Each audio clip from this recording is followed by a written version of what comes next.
Our next topic is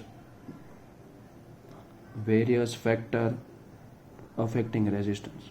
Various factor affecting resistance, कौन से factor के ऊपर रेजिस्टेंस डिपेंड होता है, तो ड्राइंग के साथ समझते हैं। सही,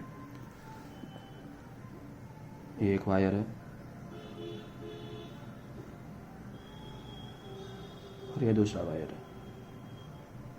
दोनों में से इलेक्ट्रॉन को मूव करना है, तो किस में आसानी से मूव करेगा? यहाँ पे आसानी से करेगा। छोटा वायर है इसलिए, तो जितना छोटा वायर उतना रेजिस्टेंस कम, जितना बड़ा वायर उतना रेजिस्टेंस ज़्यादा। तो less the length of wire less the resistance, more the length of the wire more the resistance.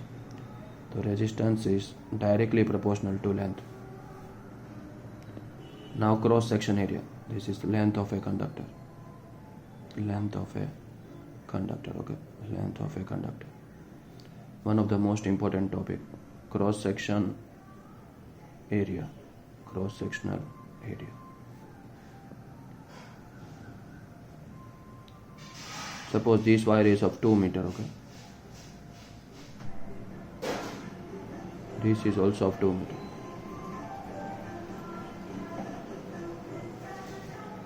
Now suppose electron is here, second electron is here, which will have less resistance.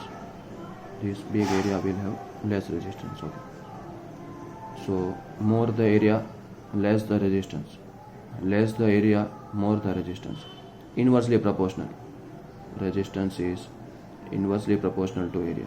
जितना बड़ा area होगा ना, उतना electron को move करने में आसानी होगा। टकराएंगे नहीं, इलेक्ट्रॉन एक दूसरे के साथ टकरा के रेजिस्टेंस प्रोड्यूस करते। So this is our equation 1, this is our equation 2. Let us combine both of this equation. इसको जोड़ दो एक साथ, तो R is directly proportional to L upon A. To remove this proportionality constant, we need to put a constant, that is resistivity. R is equal to rho L by A, where rho is resistivity. rho को क्या बोलते हैं? Resistivity कहते हैं. क्या कहते हैं? rho को क्या कहते हैं? Resistivity कहते हैं. Okay, resistance and resistivity are nearly same. We'll discuss it later on. Okay, now the third factor is nature of material. The third factor is nature of material, कि कंडक्टर होगा तो resistance कम होगा, insulator होगा तो resistance ज़्यादा होगा. सही. Now let us try to find SI unit of resistivity. We need to find what is the SI unit of resistivity. So you multiply area here, you divide length here. Okay, you will get the formula for resistivity, rho R into A by L. You already know the SI unit of ohm. SI unit of resistance is OHM, ohm, and its symbol is this.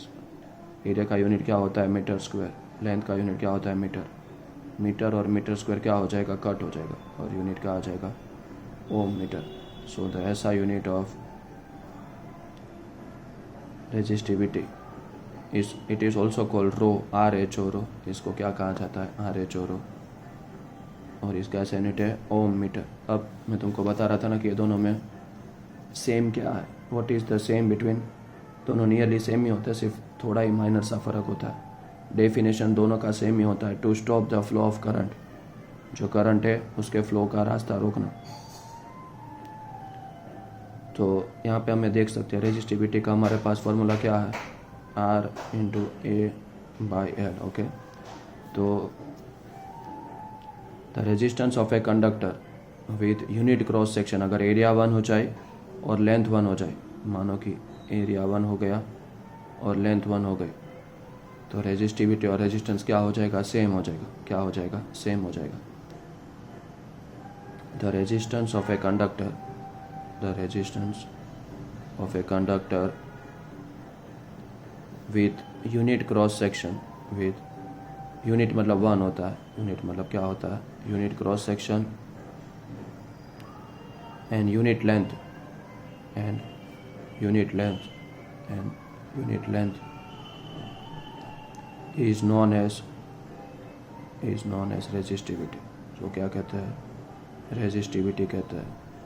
और resistivity सिर्फ material के ऊपर depend करता है और कोई भी चीज़ के ऊपर डिपेंड नहीं करता। जैसे रेजिस्टेंस था ना, वो कैसे लेंथ और एरिया के ऊपर डिपेंड करता था, वैसे resistivity is only a material property.